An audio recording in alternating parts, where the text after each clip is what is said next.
Welcome to rhythm of learning. ഇന്നത്തെ ക്ലാസ്സിൽ നമ്മൾ പഠിക്കാൻ പോകുന്നത് അസിസ്റ്റന്റ് സെയിൽസ്മാൻ പരീക്ഷ എഴുതാൻ പോകുന്ന കുട്ടികൾക്ക് ഇന്ത്യ ഹിസ്റ്ററിയുടെ ഭാഗമായിട്ടുള്ള ഗവർണർ ജനറൽമാർ എന്ന് പറയുന്ന ടോപ്പിക്കുമായിട്ട് റിലേറ്റഡ് ആയിട്ടുള്ള ചോദ്യങ്ങളാണ്. അപ്പൊ ഇവിടെ ഒരു ക്വസ്റ്റ്യൻ ആൻസർ എന്നുള്ള രീതിയിലല്ലാതെ നമ്മൾ ഗവർണർ ജനറൽമാർ എന്ന് പറയുന്ന ടോപ്പിക്കിന്റെ ഒരു റിവിഷൻ ആണ് നമ്മളിവിടെ നടത്തുന്നത്. അപ്പൊ അടുത്ത ക്ലാസ്സിൽ നമുക്ക് എന്ത് ചെയ്യാം, വൈസ്രോയിമാർ എന്ന് പറയുന്ന ടോപ്പിക്, അങ്ങനെ ഓരോ ദിവസം ഓരോ ടോപ്പിക്ക് പരീക്ഷ വരെ നമുക്ക് മുന്നോട്ട് പോവാം. അപ്പോൾ ഗവർണർ ജനറൽമാരില് ഫസ്റ്റ് വൺ ആരാണ്? റോബർട്ട് ക്ലൈവ് ആണ് അല്ലെ. അപ്പൊ റോബർട്ട് ക്ലൈവിനെ കുറിച്ച് പ്രധാനപ്പെട്ട കുറച്ച് കാര്യങ്ങൾ നമ്മൾ മനസ്സിലാക്കേണ്ടത് എന്താണെന്നൊന്ന് ഓർത്തു വെക്കൂ. ഒന്ന്, ബ്രിട്ടീഷ് ഗവർണർ. എങ്ങനെ ബംഗാളിലെ ആദ്യത്തെ ബ്രിട്ടീഷ് ഗവർണർ ആര് എന്ന് ചോദിച്ചു കഴിഞ്ഞാൽ നമ്മൾ റോബർട്ട് ക്ലൈവിന്റെ പേരാ പറയണ്ടേ. ബംഗാളിലെ ആദ്യത്തെ ബ്രിട്ടീഷ് ഗവർണർ ആരാണ്? റോബർട്ട് ക്ലൈവ് ആണ് കേട്ടോ. ഇദ്ദേഹത്തെ ബ്രിട്ടീഷ് ഇന്ത്യയിലെ ബാബർ എന്ന് വിളിക്കുന്നു. ബ്രിട്ടീഷ് ഇന്ത്യയിലെ ബാബർ എന്ന് വിളിക്കുന്നു. അതുപോലെ തന്നെ സ്വർഗത്തിൽ ജനിച്ച യോദ്ധാവ് എന്ന് വിളിക്കുന്നു. അപ്പൊ ബ്രിട്ടീഷ് ഇന്ത്യയിലെ ബാബർ, സ്വർഗത്തിൽ ജനിച്ച യോദ്ധാവ് എന്നൊക്കെ അറിയപ്പെടുന്നത് ആ ബംഗാളിലെ ആദ്യ ബ്രിട്ടീഷ് ഗവർണർ ആയിട്ടുള്ള റോബർട്ട് ക്ലൈവ് ആണ് എന്ന് ഓർത്തു വെക്കണം. ഇനി അടുത്തത്, സ്വർഗത്തിൽ ജനിച്ച യോദ്ധാവ് എന്ന് ഇങ്ങനെ റോബർട്ട് ക്ലൈവിനെ വിളിച്ചത് ആരാന്ന് ചോദിച്ചാൽ വില്യം പിറ്റ് എന്ന് പറയുന്ന വ്യക്തിയാണ്. അപ്പൊ വില്യം പിറ്റാണ് അദ്ദേഹത്തെ അങ്ങനെ വിശേഷിപ്പിച്ചത് കേട്ടോ. ഇനി അടുത്തത്, ഇദ്ദേഹത്തിന്റെ വേറൊരു പ്രത്യേകത, ആത്മഹത്യ ചെയ്ത ബംഗാൾ ഗവർണർ ആര് എന്ന് ചോദിച്ചു കഴിഞ്ഞാലും നമ്മള് റോബർട്ട് ക്ലൈവിന്റെ പേരാ പറയാം. അപ്പൊ ഇദ്ദേഹം ആത്മഹത്യ ചെയ്ത ബംഗാൾ ഗവർണർ കൂടിയാണ്. 1765 ബംഗാളിൽ ദ്വിഭരണം കൊണ്ടുവന്നു. അപ്പൊ ബംഗാളിൽ ദ്വിഭരണം വന്ന വർഷം എന്നാണ്? 1765ആണ്. അങ്ങനെ ബംഗാളിൽ ദ്വിഭരണം നടപ്പിലാക്കിയ ഗവർണർ ആര് എന്ന് ചോദിച്ചു കഴിഞ്ഞാൽ റോബർട്ട് ക്ലൈവിന്റെ പേര് പറയണം. അപ്പൊ ബംഗാളില് ദ്വിഭരണം കൊണ്ടുവന്നത് ആരാണ്? റോബർട്ട് ക്ലൈവ് ആണ്. ഇനി ഇദ്ദേഹത്തിന്റെ വളരെ പ്രശസ്തമായിട്ടുള്ള ഒരു വചനമുണ്ട്, കേട്ടിട്ടുണ്ടോ നിങ്ങൾ? എനിക്ക് 2000 പട്ടാളക്കാരെ തരൂ, ഞാൻ ഭാരതം കീഴടക്കാം. എനിക്ക് 2000 പട്ടാളക്കാരെ തരൂ, ഞാൻ ഭാരതം കീഴടക്കാം എന്ന് പ്രഖ്യാപിച്ചത് ആരാണെന്ന് ചോദിച്ചു കഴിഞ്ഞിട്ടുണ്ടെങ്കിൽ, അല്ലെങ്കിൽ അങ്ങനെ പറഞ്ഞത് ആരാന്ന് ചോദിച്ചു കഴിഞ്ഞിട്ടുണ്ടെങ്കിൽ റോബർട്ട് ക്ലൈവാണ് നമ്മൾ ഉത്തരം പറയേണ്ടത്. ഇനി നമ്മളോട് PSC പരീക്ഷകൾക്ക് എപ്പോഴും ചോദിക്കാറുള്ള വളരെ പ്രശസ്തമായിട്ടുള്ള ഒരു യുദ്ധത്തിന്റെ പേരാണ് പ്ലാസി യുദ്ധം. എന്നാ നടന്നേ? 1757 ജൂൺ 23 നടന്നേ. 1757 ജൂൺ 23 എന്ത് നടന്നത്? പ്ലാസി യുദ്ധം നടന്നത്. ഈ പ്ലാസി യുദ്ധം ആരൊക്കെ തമ്മിലായിരുന്നു? റോബർട്ട് ക്ലൈവും സിറാജ് ഉദ്ദൗളയും തമ്മിലായിരുന്നു. അപ്പൊ പ്ലാസി യുദ്ധം നടക്കുമ്പോ ബംഗാളിലെ ഗവർണർ റോബർട്ട് ക്ലൈവ് ആണ്, അല്ലെങ്കിൽ പ്ലാസി യുദ്ധത്തിൽ ഏർപ്പെട്ട ഗവർണർ റോബർട്ട് ക്ലൈവ് ആണ്. പ്ലാസി യുദ്ധം നടന്നത് 1757 ജൂൺ 23 1757 ജൂൺ 23 എന്ത് നടന്നത്? പ്ലാസി യുദ്ധം നടന്നത്. അപ്പൊ ഇതൊക്കെ റോബർട്ട് ക്ലൈവുമായിട്ട് ബന്ധപ്പെട്ടിട്ടുള്ള വളരെ പ്രധാനപ്പെട്ട ചോദ്യങ്ങളാണ്. അതുപോലെ തന്നെ ബ്രിട്ടീഷ് പാർലമെന്റില് എന്താ പറയുന്നത്, ഒരു അഴിമതി ആരോപണവുമായിട്ട് റിലേറ്റഡ് ആയിട്ട് ചോദ്യം ചെയ്യലിന് വിധേയനായിട്ടുള്ള വ്യക്തി കൂടിയാണ് ആര്? റോബർട്ട് ക്ലൈവ് എന്ന് പറയുന്നത്. അപ്പൊ ഇത്രയും കാര്യങ്ങൾ നമ്മൾ ആരെ കുറിച്ച് ഓർക്കണം? റോബർട്ട് ക്ലൈവിനെ കുറിച്ച് ഓർക്കണം. ക്ലിയർ ആയില്ലേ? ഇനി അടുത്ത ആളെ കുറിച്ച് നോക്കുക. അടുത്ത ആളുടെ പേര് വാറൻ ഹേസ്റ്റിംഗ് എന്നാണ്. അപ്പൊ വാറൻ ഹേസ്റ്റിംഗിന്റെ പ്രത്യേകത എന്താ വെച്ചാൽ, പരീക്ഷയ്ക്ക് ചോദിക്കാറുള്ള ഒരു ചോദ്യം, 1773 റെഗുലേറ്റിംഗ് ആക്ട് പ്രകാരം ബംഗാളിൽ നിയമിതനായ ആദ്യ ഗവർണർ ജനറലാണ് വാറൻ ഹേസ്റ്റിംഗ്. 1773 റെഗുലേറ്റിംഗ് ആക്ട് എന്ന് നമുക്കറിയാം. റെഗുലേറ്റിംഗ് ആക്ടിന്റെ വർഷം ചോദിച്ചിട്ടുണ്ട്. അപ്പൊ 1773 അപ്പൊ 1773 റെഗുലേറ്റിംഗ് ആക്ട് പ്രകാരം ബംഗാളിൽ നിയമിതനായിട്ടുള്ള ആദ്യത്തെ ഗവർണർ ആരാന്ന് ചോദിച്ചാൽ, ഗവർണർ ജനറൽ ആരാന്ന് ചോദിച്ചാൽ ആരുടെ പേരാ പറയാ? നമ്മള് വാറൻ ഹേസ്റ്റിംഗിന്റെ പേരാണ് നമ്മൾ പറയാ കേട്ടോ. അതുപോലെ തന്നെ 1784 ഒരു പിറ്റ്സ് ഇന്ത്യ ആക്ട് പാസ്സാക്കിയിട്ടുണ്ട്. പിറ്റ്സ് ഇന്ത്യ ആക്ടിന്റെ വർഷം 1784. ആ പിറ്റ്സ് ഇന്ത്യ ആക്ട് പാസ്സാക്കിയപ്പോഴും ഗവർണർ ജനറൽ ആരായിരുന്നു? വാറൻ ഹേസ്റ്റിംഗ് ആയിരുന്നു കേട്ടോ. ഇനി അടുത്തത്, വാറൻ ഹേസ്റ്റിംഗ് റെഗുലേറ്റിംഗ് ആക്ട് ഓർക്കുക, പിറ്റ്സ് ഇന്ത്യ ആക്ട് ഓർക്കുക. ഇനി അടുത്തത്, ഇംപീച്ച്മെന്റിന് വിധേയനായിട്ടുള്ള ആദ്യ ഗവർണർ ജനറലിന്റെ പേര് ചോദിച്ചു കഴിഞ്ഞാലും വാറൻ ഹേസ്റ്റിംഗ് തന്നെ പറയണം. അപ്പൊ ആദ്യമായിട്ട് ഇംപീച്ച്മെന്റിന് വിധേയനായിട്ടുള്ള ഗവർണർ ജനറലും ആരെന്നെയാണ്? വാറൻ ഹേസ്റ്റിംഗ് തന്നെയാണ് കേട്ടോ. ഇനി അടുത്തത്, നമ്മൾ റോബർട്ട് ക്ലൈവ് ബംഗാളിൽ ദ്വിഭരണം കൊണ്ടുവന്നു എന്ന് പറഞ്ഞു. പക്ഷെ ബംഗാളിൽ ദ്വിഭരണം റദ്ദ് ചെയ്തത് 1772 റദ്ദ് ചെയ്തത്. ആ റദ്ദ് ചെയ്ത ഭരണാധികാരി വാറൻ ഹേസ്റ്റിംഗ് ആണ്. അപ്പൊ ബംഗാളിൽ ദ്വിഭരണം റദ്ദ് ചെയ്ത ഭരണാധികാരി ആര് എന്ന് ചോദിച്ചു കഴിഞ്ഞാൽ നമ്മൾ ആരുടെ പേര് പറയണം? വാറൻ ഹേസ്റ്റിംഗിന്റെ പേര് പറയണം. ബംഗാളിൽ ദ്വിഭരണം റദ്ദു ചെയ്തു കേട്ടോ. ഇനി അടുത്തത് നമ്മള് ചാൾസ് വിൽക്കിൻസ്, അദ്ദേഹം ഭഗവത്ഗീതയുടെ ഇംഗ്ലീഷ് തർജ്ജമ എഴുതിയിട്ടുണ്ട്. ആ തർജ്ജമയ്ക്ക് ആമുഖം എഴുതിയ വ്യക്തി കൂടിയാണ് വാറൻ ഹേസ്റ്റിംഗ്. ചാൾസ് വിൽക്കിൻസ് എഴുതിയ ഭഗവത്ഗീതയുടെ ഇംഗ്ലീഷ് തർജ്ജമയ്ക്ക് ആമുഖം എഴുതിയ വ്യക്തി ആരാണ്? വാറൻ ഹേസ്റ്റിംഗ് ആണ് കേട്ടോ. ഇനി അടുത്തത് ഇദ്ദേഹവുമായിട്ട് ബന്ധപ്പെട്ടിട്ടുള്ള വളരെ പ്രധാനപ്പെട്ട ഒരു ഭൂനികുതി വ്യവസ്ഥയുണ്ട്. ക്വിൻക്യുനൈൻ എന്നാണ് അതിന്റെ പേര്. അതായത് ഇദ്ദേഹം വാറൻ ഹേസ്റ്റിംഗ് ബംഗാളിൽ നടപ്പിലാക്കിയ ഭൂനികുതി വ്യവസ്ഥയുടെ പേരാണ് ക്വിൻക്യുനൈൻ. അപ്പോൾ വാറൻ ഹേസ്റ്റിംഗ് ബംഗാളിൽ ഗവർണർ ജനറൽ പദവിയിൽ ഇരിക്കുമ്പോൾ ഇദ്ദേഹം നടപ്പിലാക്കിയ ഭൂനികുതി വ്യവസ്ഥ ഏതാണ്? ക്വിൻക്യുനൈൻ എന്ന് പറയുന്ന ഭൂനികുതി വ്യവസ്ഥയാണെന്ന് ഓർത്തു വെക്കാം. ഇനി അടുത്തത് വാറൻ ഹേസ്റ്റിംഗുമായിട്ട് ബന്ധപ്പെട്ടിട്ടുള്ളത്, വാറൻ ഹേസ്റ്റിംഗിന്റെ സഹായത്താൽ William Jones Asiatic society of Bengal 1784 സ്ഥാപിക്കുകയുണ്ടായി. അപ്പൊ ഇത് എപ്പോഴത്തെ ഒരു ചോദ്യമാണ്. ഏഷ്യാറ്റിക് സൊസൈറ്റി ഓഫ് ബംഗാൾ സ്ഥാപിച്ചത് ആരാണെന്ന് ചോദിച്ചു കഴിഞ്ഞിട്ടുണ്ടെങ്കിൽ നമ്മൾ ആരുടെ പേര് പറയും? വില്യം ജോൺസിന്റെ പേര് പറയും. ഈ സ്ഥാപിച്ച വ്യക്തി ആരാന്ന് ചോദിച്ചാൽ ആരുടെ പേര് പറയും? വില്യം ജോൺസ് ആണ്. വർഷം ഏതാന്ന് ചോദിച്ചാൽ 1784. അപ്പൊ ഈ വില്യം ജോൺസിന് നമ്മുടെ ഈ ഏഷ്യാറ്റിക് സൊസൈറ്റി ഓഫ് ബംഗാൾ സ്ഥാപിക്കാൻ സഹായം നൽകിയത്, അല്ലെങ്കിൽ അദ്ദേഹത്തെ ഹെൽപ്പ് ചെയ്തത്, അല്ലെങ്കിൽ അദ്ദേഹത്തിന് അതിനെല്ലാം പിന്തുണയൊക്കെ കൊടുത്തത് നമ്മുടെ വാറൻ ഹേസ്റ്റിംഗ് ആയിരുന്നു. ഇനി ഏറ്റവും കൂടുതൽ കാലം ബംഗാളില് ഗവർണർ ജനറൽ പദവിയിൽ ഇരുന്നതും ആരെന്നെയാണത്രേ? വാറൻ ഹേസ്റ്റിംഗ് തന്നെയാണ്. കൂടുതൽ കാലം ബംഗാളിൽ ഗവർണർ ജനറൽ പദവിയിൽ ഇരുന്ന വ്യക്തി ആരാണ്? വാറൻ ഹേസ്റ്റിംഗ് ആണ്. അപ്പൊ ഇത്രയും വളരെ പ്രധാനപ്പെട്ടതാണ് വാറൻ ഹേസ്റ്റിംഗുമായിട്ട് റിലേറ്റഡ് ആയിട്ടുള്ളത്. അടുത്തത് നമുക്ക് എല്ലാവർക്കും അറിയാവുന്ന, ഇപ്പോഴും പരീക്ഷയ്ക്ക് ചോദിക്കുന്ന ഒരു ചോദ്യമാണ്, ഇന്ത്യൻ സിവിൽ സർവീസിന്റെ പിതാവ് ആരാണ്? ഇന്ത്യൻ സിവിൽ സർവീസിന്റെ പിതാവ് ആരാണ്? കോൺവാലിസ് പ്രഭു ആണ്. അപ്പൊ കോൺവാലിസിനെയാണ് ഇന്ത്യൻ സിവിൽ സർവീസിന്റെ പിതാവ് എന്ന് വിളിക്കുന്നത്. കാരണം ഇന്ത്യയിൽ ഒരു ഏകീകൃത സിവിൽ സർവീസ് സ്ഥാപിച്ച ഗവർണർ ജനറൽ ആണ് കോൺവാലിസ്. ഇന്ത്യയിൽ ഒരു ഏകീകൃത സിവിൽ സർവീസ് സ്ഥാപിച്ച ഗവർണർ ജനറൽ ആര് എന്ന് ചോദിച്ചു കഴിഞ്ഞിട്ടുണ്ടെങ്കിൽ കോൺവാലിസിന്റെ പേര് പറയും. ഇനി അടുത്തത് കോൺവാലിസ് പ്രഭുവുമായി ബന്ധപ്പെട്ട് ചോദിക്കാറുള്ള ഒരു ചോദ്യമാണ് സെമീന്ദാരി സിസ്റ്റം. 1793 സെമീന്ദാരി സിസ്റ്റം ഇൻട്രൊഡ്യൂസ് ചെയ്തത് കോൺവാലിസ് ആണ്. ഈ സെമീന്ദാരി സിസ്റ്റത്തിനെ തന്നെയാണ് നമ്മൾ ശാശ്വത ഭൂനികുതി വ്യവസ്ഥ എന്ന് വിളിക്കണേ. അപ്പൊ ശാശ്വത ഭൂനികുതി വ്യവസ്ഥ അഥവാ എന്താണ്? സെമീന്ദാരി സിസ്റ്റം 1793 ഏർപ്പെടുത്തിയ ഗവർണർ ജനറൽ ആരാണ്? കോൺവാലിസ് പ്രഭു ആണ്. ഇനി ഈ കോൺവാലിസ് പ്രഭു ഗവർണർ ജനറൽ ആയിരുന്ന സമയത്താണ് റവന്യൂ ഭരണം വേറെ, നീതിന്യായം വേറെ, അങ്ങനെ രണ്ടാക്കി തിരിച്ചത്. അപ്പൊ റവന്യൂ ഭരണവും നീതിന്യായവും രണ്ടാക്കിയത് ആരാണ്? കോൺവാലിസ് പ്രഭു ആണ് എന്ന് ഓർത്തു വെക്കാം.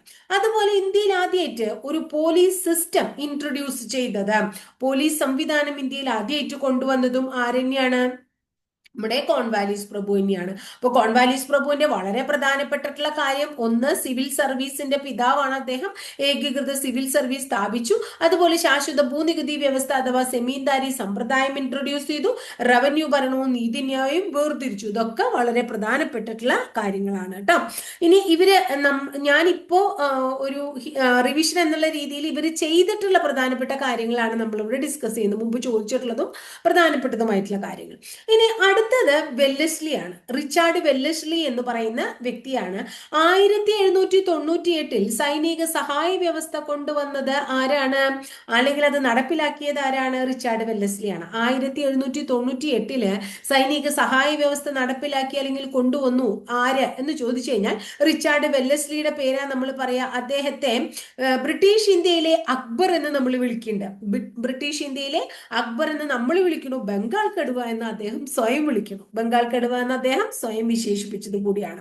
അതുപോലെ തന്നെ നമ്മളോട് ഈ സൈനിക സഹായ വ്യവസ്ഥ എന്ന് പറയുമ്പോൾ സൈനിക സഹായ വ്യവസ്ഥയുമായി ബന്ധപ്പെട്ടിട്ടുള്ള നാട്ടുരാജ്യത്തെ കുറിച്ച് ചോദിക്കാറുണ്ടല്ലോ. സൈനിക സഹായ വ്യവസ്ഥയിൽ ഒപ്പുവെച്ച ആദ്യ ഇന്ത്യൻ നാട്ടുരാജ്യം ഏതാണ്? വളരെ ഇമ്പോർട്ടന്റ് ആണ്, ഹൈദരാബാദ് ആണ്. സൈനിക സഹായ വ്യവസ്ഥയുമായി ബന്ധപ്പെട്ടിട്ടുള്ള അല്ലെങ്കിൽ സൈനിക സഹായ വ്യവസ്ഥയിൽ ഒപ്പുവെച്ച ആദ്യ നാട്ടുരാജ്യം ഏതാണ്? ഹൈദരാബാദ് ആണ്. എപ്പോഴും പരീക്ഷയ്ക്ക് ചോദിക്കാറുള്ള ഒരു ചോദ്യമാണ്. ഇനി അതുപോലെ തന്നെ ഇദ്ദേഹം അദ്ദേഹം ശിശുഹത്യ നിരോധിച്ചു അത്രേ. അപ്പൊ ശിശുഹത്യ നിരോധിച്ചതും ആരാണ്? റിച്ചാർഡ് വെല്ലസ്ലി ആണ്.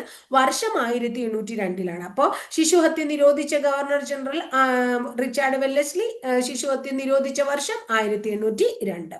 ഇനി അടുത്തത് ബ്രിട്ടീഷുകാർക്കെതിരെ ഇന്ത്യയിൽ നടന്നിട്ടുള്ള ആദ്യത്തെ സൈനിക കലാപം എന്ന് പറയുന്ന ഒരു കലാപമുണ്ട്. ആ കലാപത്തിന്റെ പേര് വെല്ലൂർ കലാപം എന്നാണ്. അപ്പൊ ബ്രിട്ടീഷുകാർക്കെതിരെ, അപ്പൊ അത് വേറൊരു ചോദ്യമാണ്. ബ്രിട്ടീഷുകാർക്കെതിരെ ഇന്ത്യയിൽ ആദ്യം നടന്ന സൈനിക കലാപം വെല്ലൂർ കലാപമാണ്. ഈ വെല്ലൂർ കലാപം നടന്നത് 1806 എപ്പോഴാണ് നടന്നത്? 1806. ആ വെല്ലൂർ കലാപം നടക്കുമ്പോൾ ആരാണ് ഗവർണർ ജനറൽ എന്ന് ചോദിച്ചു കഴിഞ്ഞാൽ സർ ജോർജ് ബോർലോ ആണ്. അപ്പൊ വെല്ലൂർ കലാപ സമയത്തെ ഗവർണർ ജനറൽ സർ ജോർജ് ബോർലോ ആണ്.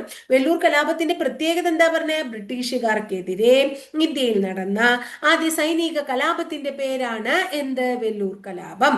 വെല്ലൂർ കലാപത്തിന്റെ വർഷം 1806.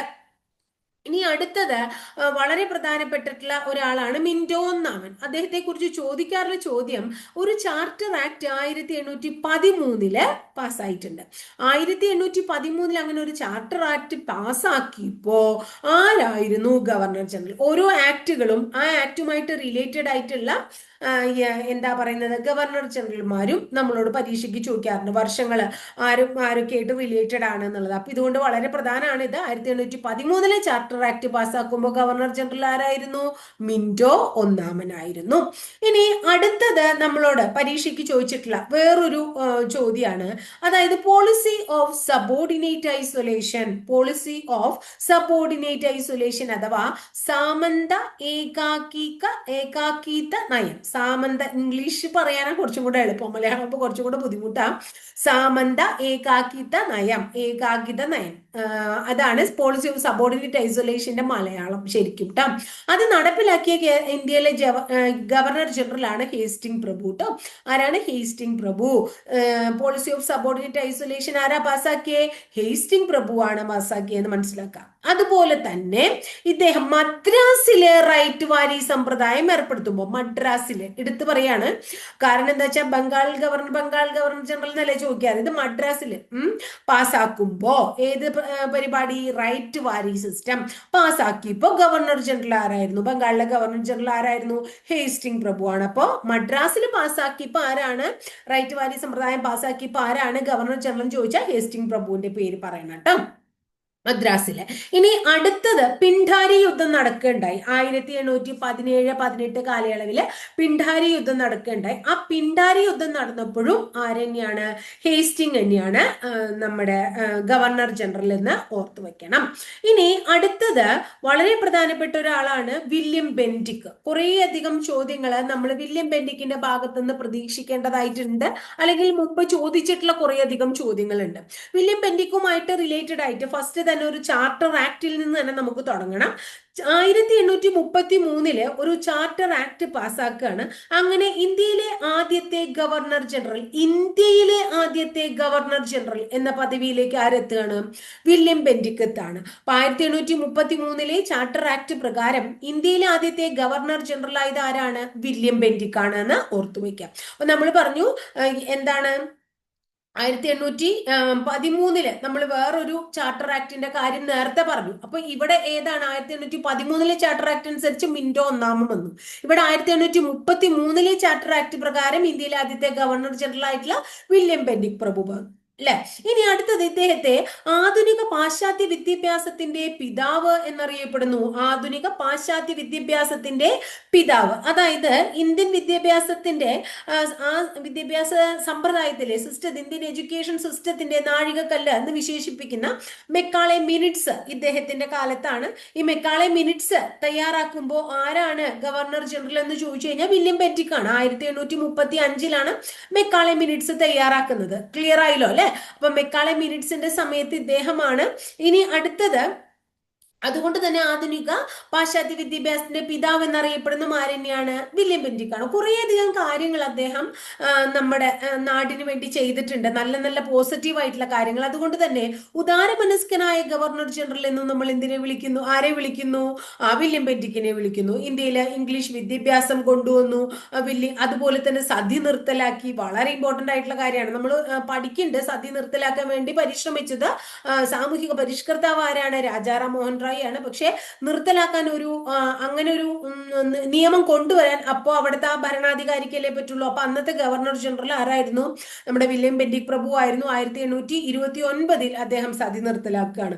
അതുകൂടാതെ പെൺ ശിശുഹത്യയും നിരോധിച്ചു. അപ്പൊ നോക്കിയേ, പെൺ ശിശുഹത്യ നിരോധിക്കുകയാണ്, സതി നിരോധിക്കുകയാണ്, ഇംഗ്ലീഷ് വിദ്യാഭ്യാസം കൊണ്ടുവരികയാണ്. ഇനി എന്താണെന്നറിയോ, ഇന്ത്യയിൽ 1835 ആദ്യമായിട്ട് ഒരു മെഡിക്കൽ കോളേജ് കൽക്കത്തയിൽ സ്ഥാപിച്ചു. അപ്പോഴും ഇദ്ദേഹം തന്നെയാണ് ഗവർണർ ജനറൽ. 1835 ഒരു എന്താ സ്ഥാപിച്ച മെഡിക്കൽ കോളേജ് സ്ഥാപിച്ചു. അപ്പൊ എന്നാ മെഡിക്കൽ കോളേജ് വന്നേന്നുള്ളത് പ്രധാനമാണ്. 1835 എവിടെയാ വന്നേന്നുള്ളത് പ്രാധാന്യമാണ്, കൽക്കത്തയിലെ. അപ്പൊ ആരായിരുന്നു ഗവർണർ ജനറൽ എന്നുള്ളത് പ്രധാനമാണ്. ആരാണ്? വില്യം ബെന്റിക് കേട്ടോ. ഇനി അടുത്തത്, കോടതികളിലും അതുപോലെ തന്നെ ഉന്നത വിദ്യാഭ്യാസ മേഖലകളിലും പേർഷ്യൻ ഭാഷയ്ക്ക് പകരം ഇംഗ്ലീഷ് കൊണ്ടുവന്ന ഗവർണർ ജനറൽ കൂടിയാണ് വില്യം ബെന്റിക്. കണ്ടുവാ, കോടതികളിലും ഉന്നത വിദ്യാഭ്യാസ സ്ഥാപനങ്ങളിലൊക്കെ ഇനി എന്ത് വേണ്ട? പേർഷ്യൻ ഭാഷ വേണ്ട, പകരം എന്ത് ഉപയോഗിച്ചാൽ മതി? ഇംഗ്ലീഷ് ഭാഷ ഉപയോഗിച്ചാൽ മതി എന്ന് പറഞ്ഞത് ആരാണ്? വില്യം ബെന്റിക് ആണ് കേട്ടോ. അതുപോലെ ഇന്ത്യയിൽ ആദ്യമായിട്ട് ഒരു ലോ കമ്മീഷനെ അപ്പോയിന്റ് ചെയ്തു 1834, 1834. അതും ആരെന്നെയാണ്? വില്യം ബെന്റിക് ആണ്. ഇന്ത്യയിൽ ആദ്യമായിട്ട് ഒരു നിയമ കമ്മീഷനെ.